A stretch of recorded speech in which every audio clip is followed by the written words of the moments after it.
Hello mariners, hope you guys are doing well. In this video we are going to cover some sorts of past ask exit exam questions on your Camco, that's your chemical advanced chemical tanker course. We'll having 30 sets of questions and we'll just continue with these questions. If you had not seen my previous video on exit exam on Tasco, so you can refer that too, and best of luck for your exit exam. And guys, please do like, share and subscribe my channel and do share with your friends. Thank you. Without wasting much of time, we will just begin with that. Thank you. Okay, so we'll begin the first question. Chemical tankers are mostly inerted with the following: flue gas, nitrogen, halon or carbon dioxide. For your inerting, we use nitrogen. On a chemical tanker, we use nitrogen, not inert gas. Okay, so don't get confused. Second questions that information about cargoes to be handled is essentially to the safety of the vessel and her crew. Where can such information be found? MSDS, SOLAS 74, Malpol 73, 78, your IBC code. So SOLAS is your safety of life at sea 74. It's a convention that it's follows by all the ship. For special that cargo, it's not valid. Like then you having Marpol. Marpol is related to your Marpol annex oil pollutions, and your IBC code gives a guideline about your. It's a book as according to that we are carry chemicals. And the first is your the correct answer is your MSDS. MSDS stands for material safety data sets. It gives the guideline, it gives all the informations of that particular cargo. The danger when you go down for a tank sweeping for a vessel oil hours: flammability, auto ignition, toxicity and polymerization. So the correct answer is your toxicity. The veg oil cargo, it produces a much toxic, it's a toxic kind of, like there is a very chances of flammability, there is no auto ignition at all. The more hazardous is your toxicity. Which category of a cargo requires mandatory pre-wash? Category X, category Y, Z or none? So here pre-wash is mandatory for category X kind of your cargo. This is one of the very harmful cargo. As you look for the definition, from the definition it says that prohibition on the discharge, and so that's why your X required your pre-wash, mandatory pre-wash. Okay, here we go with the another question. Which gas is used for padding? O2, your oxygen, nitrogen, carbon dioxide or NH3? So like your padding, the first question arises in your mind, like what does a padding mean? So padding means is just a clearing your line, the cargo which we are discharging from the shore receptions which are giving a cargo and we are doing a loading. So at that time, to clear the line, we used to do padding, and padding are just done by your nitrogen, because on a chemical tanker we use a nitrogen as a inert gas also, so we use nitrogen for padding. Also there is known as some pigment, so that's a different thing, we will just look forward. Okay, let's move with question number 6. State the category of your chemical cargo with effect of your 1st January 2007. So that is your X, Y, Z or OS, 1 2 3 4 or A B C D. Like it's asking of your category of a chemical. So the category is it's not a much confusing, not a theory. From the basic it should be cleared. It's your X, Y, Z and OS is the category of a cargo. And okay, so let's move with the other question number 7. Your vegetable oil can be carried on a chemical tankers under OS, cannot be carried, no restriction, under category Y. So yeah, if we look about your chapter 17 of your IBC code, it gives all the cargo, all the cargos as per the naming, that what all it falls. So according to that, our vegetable oils fall under the category Y. Let's move with question number 8. A chemical cargo that can be carried in the adjacent tank could be found from Marpol Annex 2, compatibility chart, SOLAS 74, STCW 95. So yeah, the basically the cargo we carried in adjacent tanks, we need to comply with the compatibility charts. It's all about the compatibility, how the reactivity of the cargo. So next question is your question number 9.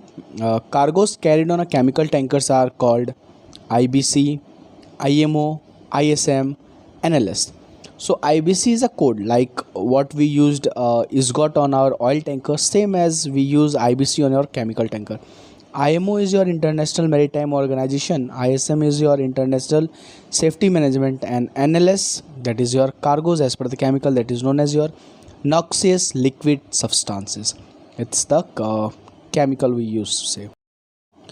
Okay, so the temperature at which a substance which is in the solid state begins to convert into a liquid state is called boiling point, flash point, ignition point, melting point.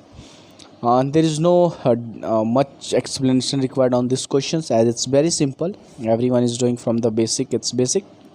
So basically the correct answer is your melting point. Which chemical tankers can carry the most dangerous cargo? Type 1, type 2, type 3, none of them above. So this is a very beginning chapter, you can say the very beginning topic of your chemical tankers chemical course. So the type 1, type 2, type 3, everyone is familiar what does a type 1 means, type 2 means, and for what kind of categories or what cargoes does we carry. So the more dangerous we used to carry on type 1. Type 1 is the correct answer. Okay, let's move to the next question, question number 12. On a chemical tanker, tank cleaning and pumping out residues is to be carried out in the accordance with P&M manual, tank cleaning guideline, Annex 2, all of the above. So the correct answer for these questions, like we follow P&M manual, we follow tank cleaning guidelines, and we follow Annex 2 for the discharge regulation. So that's why the correct answer for this question is all of the above. P&M manual stands for your procedure and arrangement manual. That's nothing much, just it gives all the guideline on a chemical tanker, that's all. The next question that we are going to see is your question number 13. In case of your emergency, the vessel will be immediately pulled away from the jetty by the following: the emergency headline, emergency stern line, or emergency fire line. Like it's a very basic thing, either you are a chemical tanker or you are an oil tanker. The wire we are going to use to tow away the vessel or to pull away the vessel from the jetty in the case of your emergency like fire and other kinds of actions. So the wire are provided on the both the sides, forward and aft, is your emergency fire line, or we called as your fire line. Let's move with question number 14.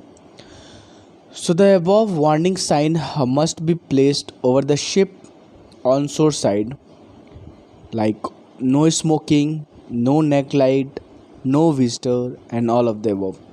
Like it's kind of your basic common sense, what the common sense you are going to apply at that particular moment for the exit exam, because you guys know that we used to give all these signs once we are doing any warning signs, like what are the warning signs. So all of the above is your warning sign that we used to place onshore side. That's all, nothing much. It's just things that we used to follow. So we will moving with the question number 15. Almost we're done halfway. So which of the following is not required as a PPE for working with a chemical? Like your chemical resistant gloves, chemical suit, welding gloves, safety boot. From the name only it is clear that we don't require a welding gloves for a cargo or a PPE kit for a chemical cargo. So the correct answer is your welding gloves. Let's move with question number 16. That's a question number 16, that on a chemical tanker you must have the following drills: the grounding, oil spill, chemical spill, and all of the above.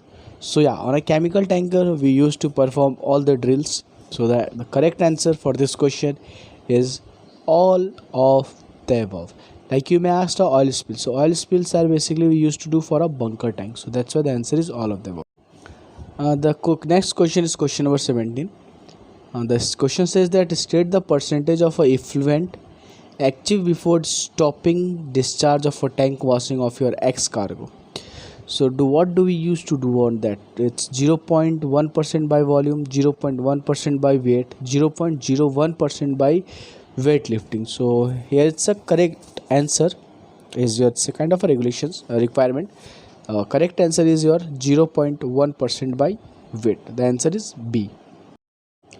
Okay, let's see question number 18. Which type of coating is found in the chemical tanker or on a cargo tanks of a chemical tanker?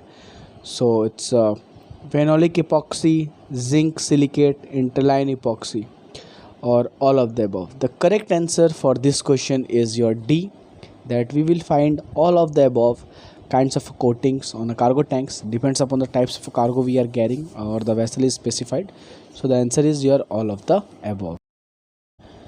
The next question, a man can work in a tank for 8 hours per day for 5 days a week if the gas in the tank is below the following value. The options are STEL, LEL, UFL or TLV. The correct answer is your TLV, that is threshold limit value. The correct answer is that. Okay, next question, the question number is 20. When planning for a tank entry after cleaning, what of the following has to be carried out? So enclosed space entry permit, we need to do reassessment, or we need to taste of the tank atmosphere, or we need to check of the personal meters. So what all the things that we need to be done before entering into an enclosed space? So the correct answer is all of the above. We need to perform all of the duties specified above or written above. So the correct answer is your D, all of the above. Question number 21. The information about the cargoes to be handled is essential to the safety of the vessel and her crew. Where can such information found? MSDS, SOLA 74, MARPOL 73, 78.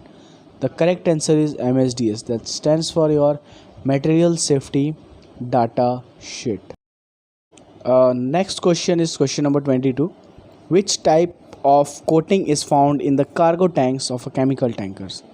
I think already we had done these questions. The correct answer is all of the above. Okay, so let's move with the next question, that is your question number 23.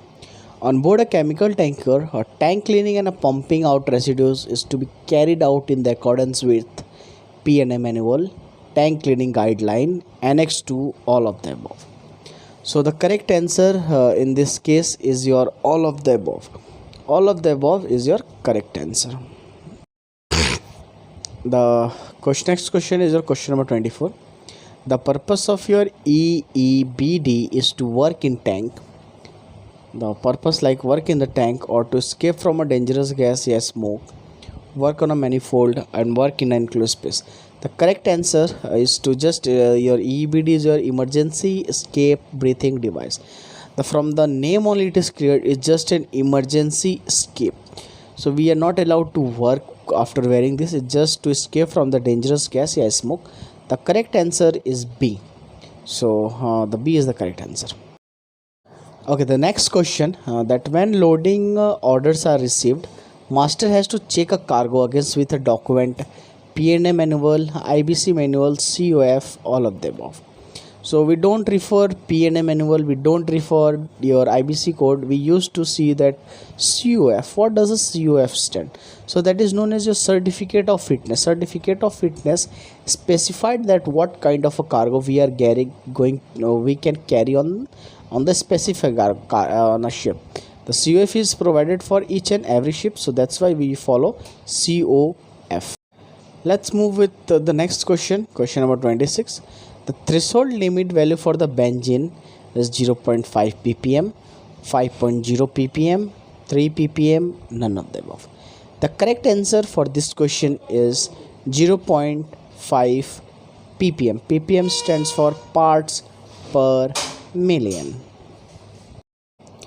Let's move with the next question. Like your material safety data sheet or MSDS contains the following information: UN number, health data, fire and safety data, all of the above.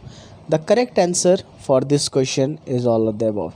Your MSDS contains all the data given. Like this question number 7, guys, the questions are quite simple. It's a very basic kinds of questions, so don't get confused. If you want more questions on exit exam more, so please do like, subscribe and share with your friend, so that I can get some good things. I can also get some motivated that I am getting likes and comments, I am getting a view, so that I can be motivated, I can make some video. So please do this. Thank you. Let's move to question number 28. A non cargo related hazard on the chemical tankers is your liquid nitrogen, H2S, mercaptus or carbon monoxide. The correct answer for this question is your liquid nitrogen. A non cargo related hazard, that is your liquid nitrogen. Okay, let's move to the next question, that is question number 29. Discharging including stripping of a chemical cargo should be done in accordance with the required outline in the IBC code, P&A manual, SCOT or operator's manual. So the correct answer for this question is your P&A manual procedure and arrangement. Like all the discharging including or stripping related to your chemical cargo should be done as per your P&A manual. All the tank cleanings requirements, all the tank cleanings are also done as per this. The framer pumps required priming or purging. This is a very simple question. The framer pumps requires purging, no priming. Priming are for the COP pumps, that is centrifugal pumps. So for a framer pumps we used to do purging. So thank you guys for being till end, and do like, subscribe and share with your friends so that they can also get benefited. And for any more videos, feel free to comment on any of the videos and I will just try to sort it out as soon as possible. Thank you and Jai Hind. See you soon with next video.